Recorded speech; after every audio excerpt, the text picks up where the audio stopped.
We got a very interesting video here, ladies and gentlemen. Welcome back to the channel. We are on the Loudwire channel. We got musicians warning fans about the music industry. I always talk about music, and if you give someone who has nothing, they're probably not gonna do a lot of investigating to see what it is that they're signing. They be signing these contracts not even knowing what they getting into. But we gonna check this out. Appreciate all the love and support. Shout out to all the good humans, man. We ain't gonna waste no more time. Let's jump right into it.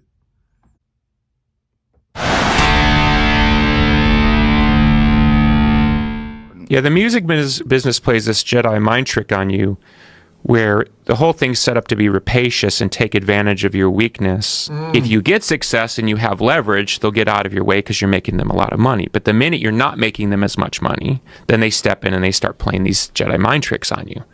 We know what to do. The public's going to forget about you. I mean, I've heard all these things. Like, this kind of weird, like, yeah, you're in the room, but we're the arbiter of whether you can stay in the room. They do these 360 deals where it's like, right.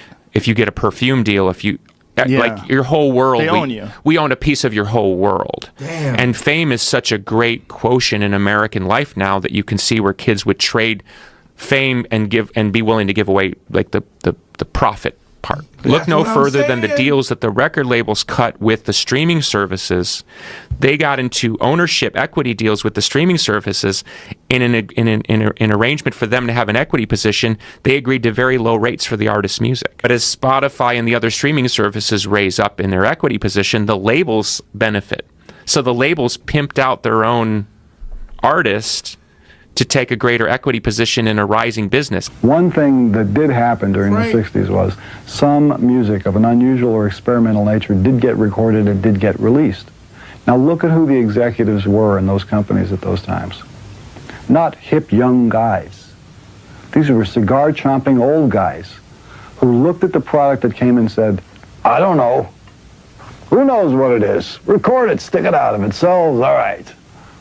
We were better off with those guys than we are now with the supposed... Most people have seen long-form contracts. They're insane, and there's all these little things thrown in. It's kind of like legislature for a government. They put up this big issue, but underneath that issue, there's like 17 other little laws that they threw in that they're not talking about. So when you say yes to this one thing, you're actually saying yes to like 45 other things. Yo. There's a worse one. They used to have damage fees with digital downloads. Digital downloads, like at first they were doing that, like they just trying to get away with murder, just like, let's leave it in there, let's see if the lawyer sees it kind of thing. Yeah, Metallica is a big exception.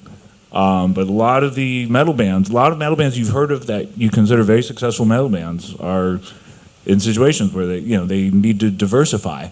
I think the idea that we all had as kids, we're going to make it, and our one band that we're in is going to make us all this money and be our sole source of income. I think that's gone for the most part, unless you're very, very lucky. That's not the case anymore. For younger bands that don't have the draw that we do, it's incredibly difficult. It really is. Sure. For bands that don't understand or that don't fully take advantage of how the machine actually works, it's incredibly difficult. Every band needs to really pay attention to what their record contract says. They look at what their royalty rate is.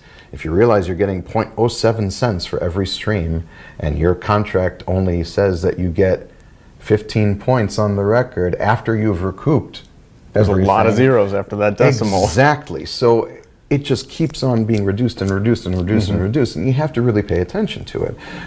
You have to negotiate, you have to hardball, you have to, and you have to try and improvise and adapt and overcome. I've said that a million times. I wasn't really taking large advances from the recording companies. I was recording the albums myself in my own studio. So the way I looked at it, I owned the work because I paid for it. And I did all the work. I created it, so I felt like it should belong to me. That said, the companies felt otherwise, and they would always hold this contract up and say, well, you signed it.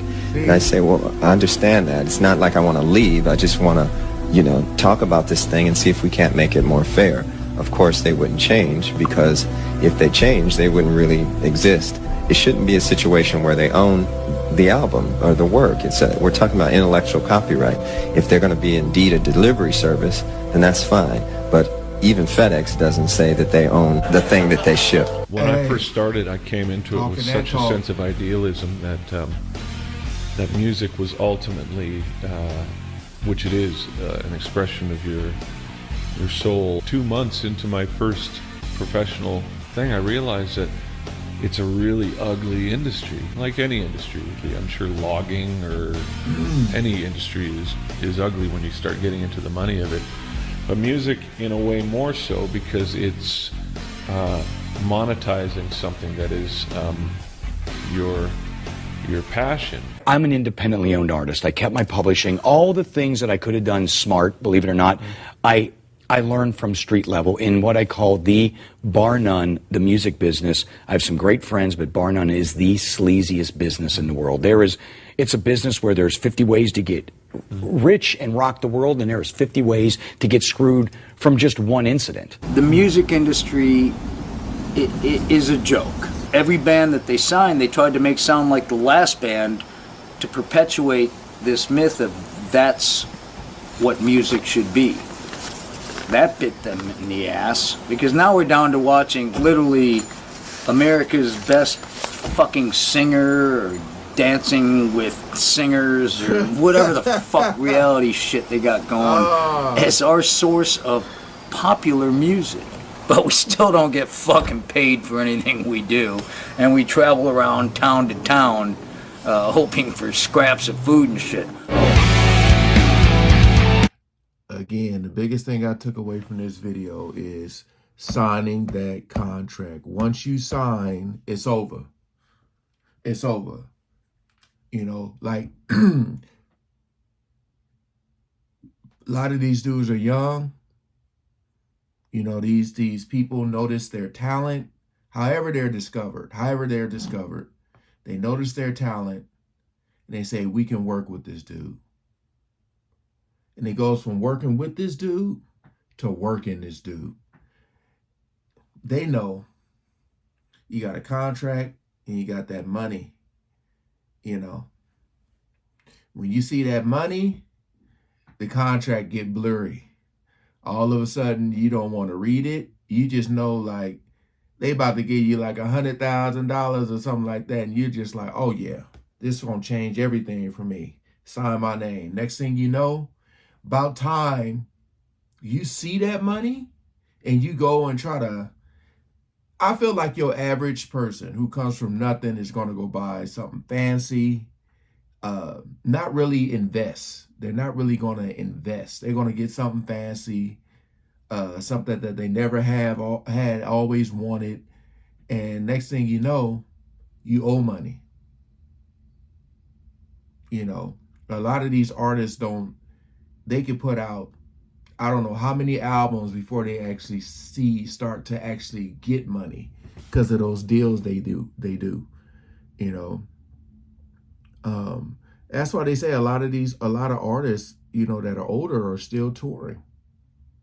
I mean, they love it. They have the passion for it, but a lot of them still need to, because they need to keep up with that lifestyle. So, hey man, my advice is always read. Bring somebody you love and trust with you.